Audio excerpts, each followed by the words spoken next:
Hello, this is Patrick Ash, author, guitarist, and elderly pissant. Please see the link to my highly rated zombie and other books below. This is my video blog, and I know I've talked before about why my critics are wrong, issues I have with myself, but I wanted to talk today about what my critics get right. And this includes both the Enneagram dude I feuded with on and off through the years, and the people have come in my video blog a few times, particularly last summer, like the incel Andrew Tate people, and my therapist. So I'm going to cover each of those, but I'm going to have two thought exercises to lead into that. First, one I've alluded to a few times in this video blog, but I haven't really got into, and that is my life in many ways. I have little free time. I'll show you why I video blog here in just a minute, but what if you spend, thought exercise, hypothetical, what if you spend all day doing what you do not do well? Whether it's by someone else's definition or your own. Why bother? One could say like the whole you signed up for it when it comes to day job or your passions, your hobbies, or your family life, and that's a fair counterpoint. However, within each of those, for me, it's like I keep having to do the things I don't do well. A small example of this is how one of our kids is always loses things, like every day, several times a day, and has meltdowns. I am terrible at finding things. My spouse is really into geocaching, and I'm not. And I've said before, like, yeah, I like the finding places I haven't been before, exploring, or whatever.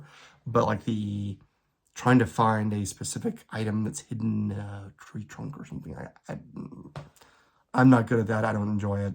That's a small thing. But a bigger thing is, like, say on books and marketing, my whole see my link below, like, that's as well as I can do. I can't tell you how many things. None of this is for lack of trying. I'm gonna get to the responsibility point that the incel crowd has brought up before, and my lurker dude has harped on, like, oh yeah, you're irresponsible. Like, yeah, my ass.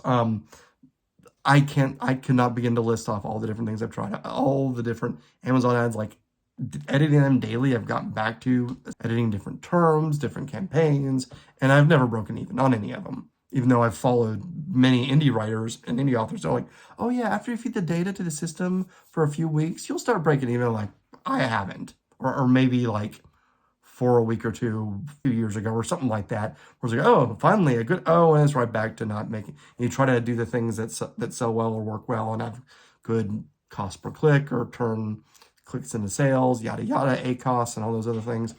And I haven't just done that. I mean, I just talk at very long length about all the things I've tried. Everyone swears I'm BookBub. I hate BookBub, long story short. Night, BookSends, Free Booksy, Bargain Booksy, like, I go off at long length at all the things I've tried and have done poorly. The concept of marketing makes 100%. Both my late father and one of my siblings works in marketing as a full-time job. You get the concept, but you can't do it. Like dancing. I'm also a shitty dancer, getting into critiques about myself. So if you're doing the things you want to do nominally, working a kind of job, into your passions, whether it's writing, music, whatever it is, in family life, it's like, oh, you want a family, you want to get married and have kids. And then you realize, yeah, I'm doing all these things poorly. I could talk about parenting special needs and how I feel uniquely terrible at that. And again, not for lack of trying.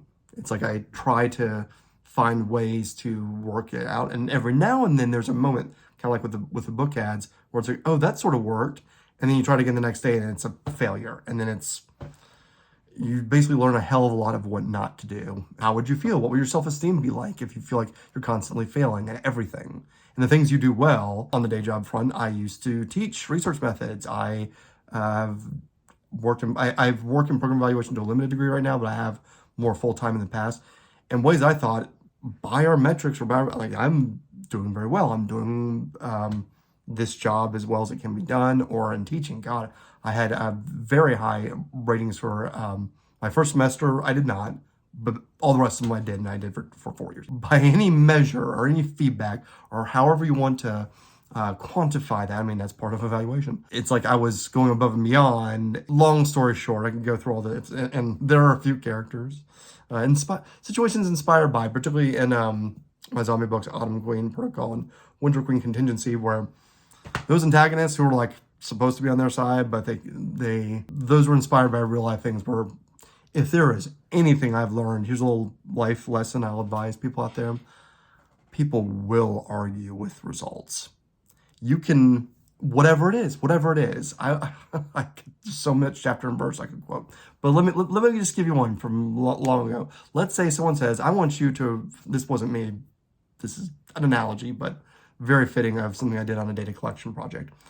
What if someone says, I want you to raise $100,000? It needs to be at least 80, but ideally 100. That would put us in a good spot. Okay. You come back in a shorter time frame, having spent none of the budget other than your own salary on this project, and you're like, I just didn't get 100. I got 141,000. This is an analogy for something data related, where the goal was we need this amount of data. I was like, and numerically, yeah, that's what it was. It was, yeah, you have 80 of these cases. We really want 100. I'm like, I got 141 without spending any of the budget. You would think, oh, great, check mark, we're good to go. The goal of that project was to get that amount of data, and as much as you could beyond that. Anyway, the boss that inspired the boss character on Upon This Pale Hill. I told the sob story before, but like the dude said, so you failed. I was like, what? And I won't go through all of it again, but basically he taught me an important life lesson that people will argue with. I still see it sometimes, personal life, professional life, where someone will say, this is the goal. And you're like, all right, meet and exceed. And they're like, oh, so you failed. And then somebody else who didn't even do the bare minimum is like, oh yeah, but he's such a cool guy, man. And it's like, no, he's full of shit. He's just a smooth talker. But people love con men. Infer what you will about our current world leader. Okay, so that's one exercise. On a very personal front, what do you do when you want to converse with somebody about things that are deeply important to you and no one's up for that? I mean, in my case, apparently doing video blogs, right? I'm very, very grateful for a close friend, the primary inspiration for the Mary Ann character, my first book I keep referring to. That's more of a matter of time. It's either someone says, we don't have much time, so we might talk for 15, 20 minutes or hang out for an hour or two every few months. Or they just flat out say, which a friend who watches this says, like, you talk too much about it, I'm not interested. And you're just like, ow, that stings. Okay, I won't do that then. So what do you do when you have something that you are deeply passionate about, interested in, whatever? I mean, again, I could talk about guitar stuff all day long. I don't have many friends who are actually into guitar stuff. I really don't. I know people who play music, but they're usually like, whatever, and I play a few hours a week. Or I play in a band, yeah, but I don't want to talk about music. I want to talk about some of the random thing they don't relate to. But this gets into my therapist critique of me, and it is a good one, I will say. She's like, Patrick, you often feel like basically the world rejects you, that everyone rejects you, and that you basically are persona non grata, but you also reject others. And at first I was like, I kind of was like, well, no. Well, actually you have a point. And it's a function of pure difference, I would say, from my point of view. I'm going to get to Enneagram, of course. In so many words, it was a long conversation, just, you don't relate to others, and so you kind of mentally write them off. What's an example of this? I have very highly specific tastes and aesthetics. And this is the thing people don't understand, I would say, on Enneagram 4, because you would think like, oh, you gotta be different about everything. It's like, no. It's about the things I care about music and writing. But things I don't care about, and this is why I'm big on like reliability of like cars and computers, is because I'm not into them. I don't care about bells and whistles and options or whatever. And a car, I want to get from point A to point B. I have a very old Honda. Every car I've ever owned has been an old beater that I just basically, as a guy I know who's into cars says, like, you just buy a car and then drive until the wheels fall off. I'm like, yep, because I don't care about them. And this is a dude, I once asked him, like, how many cars have you, like, I've bought and sold dozens of guitars. And he's like, oh yeah, I've bought and sold 50 or 60 cars at least. I'm like, I think I've owned 4 cars in my life. And I've been driving for about 30 years. So anyway, those things that I don't care about, I just want them to be reliable so I don't have to think about them before someone says like, oh, that's what a 6 wants. They want reliability. Like, I want reliable things so that I don't have to think about them. so I can think about all that time, energy, passion can go into things I care about. Because it pisses me off when I spend all day doing things I don't care about when I don't get to do the things I do. Like, I understand the functionality, but to her point, yes, I do also reject others. And it takes the form, I mean, because we have a difference and it over something I care about, like a personal aesthetic. I don't give a flying fuck about business clothes or what's in style or whatever the fuck. I really don't, which is why my family always harps on me. I mean, like my therapist does, of course, but I mean, even my mom growing up would give me this talk where she's like, but Patrick, other kids like playing those sports, or other kids like pizza, or they're into this or that, and it's going to be very hard for you if you're not into those things. I'm like, I'm not. That's just who I am. And it's almost like a matter of principle rather than of outcome. It's like, I don't expect they ever will. You just have to be different. You always have to be different. It's one of her. She still says this to me. And I'm like, no, I'm just being myself. And people don't like that. And as my therapist puts it, she's like, that's your 4 thing, which she brings up Enneagram more than I do, actually. An example of this is like, I hate summer vibes. I hate bikinis and bathing suits and beach and fun in the sun. And I just have never cared about that. All these people posting beach pictures and we're like, doesn't this look like fun? I'm like, no, this looks miserable. Heat. I don't like sand. The Anakin line, actually, I don't really care. If it was an empty beach, a la like a Cure song, that would be different. Partying and, oh, look, everyone's scantily clad. That's a whole other topic by itself. A few days ago, my spouse says, like, it seems like you actually would be a nudist if you had the option, because to me, that's, I won't go through all that, but like that to me is a very like pure, innocent, and good thing and freeing thing. And I can't stand our culture's obsession with how much skin are you showing. Like, I'm trying to read like the fucking news and it's bringing up like Scarlett Johansson was spotted on the beach and she gained a few pounds. Like, oh my God, I can't roll my eyes any harder with that crap. Anyway, but it's like, in turn, I know like people don't get my taste in aesthetics, and in turn, like I don't get theirs. I don't get the appeal. Like that's one example. Like there are countless others. But anyway, my therapist says like, like Patrick, you obsess about what's wrong, about how your own image to the outside world is not correct. How, like I basically know that what I project is not going to be interpreted. Again, it goes back to that principle. Like I just want to put it out there, whether or not anyone understands, connects, or whatever. That's another question. I don't think it's like I have no expectation of that. Something to be, and I guess not social of the Enneagram instincts. But and what was our other note? I'll never be seen for how I see myself. To me, that's like saying the sun is hot. Like the concept of connecting or belonging constantly, but like while knowing, italicized, knowing that it's not possible, if that makes any sense. Frustration. This is directed at Lurker, dude. So I'm obsessed about what's wrong, blah, blah, blah, blah, blah. But like he and those people last summer, the incel, Andrew Tate bros, or whatever the hell, they harped on this like, oh, but you got to take personal responsibility. Like you're irresponsible. I don't know where the fuck that came from, because it's like, to one of them, I was like, do not make me break out my friggin' resume and credentials and whatever.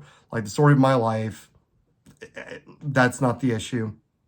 I mean, how many lazy, irresponsible, at least in the work world, have worked the 60, 70-hour weeks, have become an Eagle Scout, graduated the top 10% of their class, went to the top school in their field, have countless certifications. I mean, I could go down the list. I could bring up all those ratings that I have for my students. What do we need here? And what part of that is irresponsible? That's what I want to know. Maybe they'll say that's because I haven't made my bed, like Jordan Peterson said. Again, superficial, really mind-numbingly bad critiques, but I will get into what they're right about, so bear with me. So that was a theme they brought in. Now the Enneagram guy says like, you're 6 in denial because you're so irresponsible. I'm like, I thought they were all about responsibility.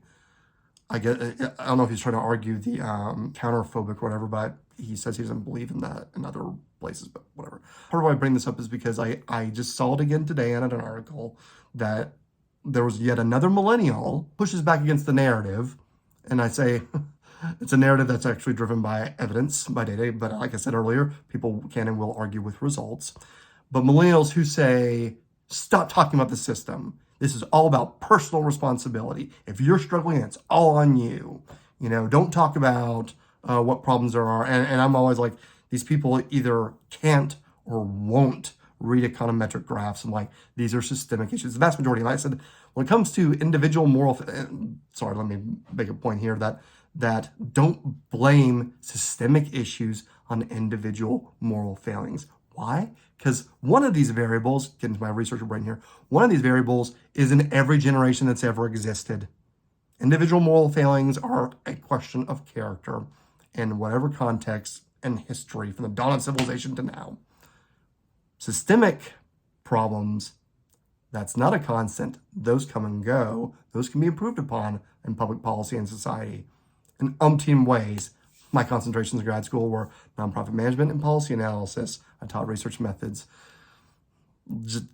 Again, this one of those like kind of try me things, but a boomer who gets this, who can read those graphs and understand, oh crap, yeah, look at GDP constantly increasing so that we are being very productive in umpteen ways by many different econometrics, depending on your sources. We can look at St. Louis Fed for starters, while wages, adjusting for inflation, have barely budged in the past 40 years. It is a total failure of Reaganomics in umpteen ways. That's just scratching the surface. We have consistently put in the hours generationally. But like this article I saw of millennials who say, well, I got mine, so I know it can work. It's like, that's what we call the anecdotal fallacy. When just because it worked in your case or in a few cases means it can work for everybody. That's a fallacy. And it plays in the just world hypothesis, which is another fallacy. Look it up. It's such a common way of thinking when someone's like, oh, but I'm successful, so then it must be your fault if you're not. Bullshit. That is your ego. And that is your insistence on not looking at evidence and looking at what's happening in the aggregate. Where do you want to start? Do you want to talk about inflation? Even the conservative American Enterprise Institute shows that once our electronics, TVs have become more affordable. That's why people have phones, even if they're, yes, complaining about what has become far more expensive. That's needs, housing, medical care, education. The needs have gotten far more expensive, and so people can't do things like save for retirement or whatever. Shove the individual moral failings where the sun don't shine, okay? I want to end here with, what do my critics get right? They're right about one thing. I must change. Even though their overall point of its individual moral failings is a bunch of bullshit, including in my case, the 2 hours I have in my daily life, that's the wiggle room I have. And for the past couple of years, to their point, and my therapist for that matter, I've been crying with my beer about how it's not working. But with the same energy that where I wrote 4 books, how many lazy people have done that? Or say I graduated to the top of my class because I liked school when it came to learning. Grades and judgment and all that, I don't give that I care less about. I told my students that as much. Their quizzes, that was 5% of their grade. All the rest of it was like, participation, the quality of their papers and their applied projects. Be more specific, what can I change about myself? Primarily it's sleep and diet. They have gone by the wayside. I've been working, I will say in my defense, I've been working hard. It's not just melatonin. I also have magnesium and what you call L-theanine and a host of other, chemically I've got that going on. It is really kind of like this shutting everything down and reading. But I've had a long to-do list, like selling old guitars and guitar parts. But that's all listed, so that's ready to go. I need to set up my new computer. And anyway, these to-dos are almost done. And putting my 4 books on Ingram Spark.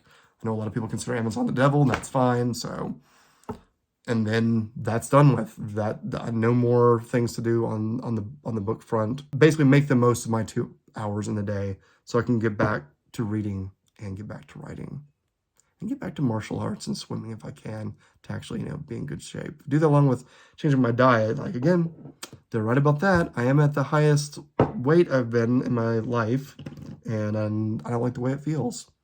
That's more important than how it looks. Fuck all that superficial cultural crap. All right, cool, thanks. See ya.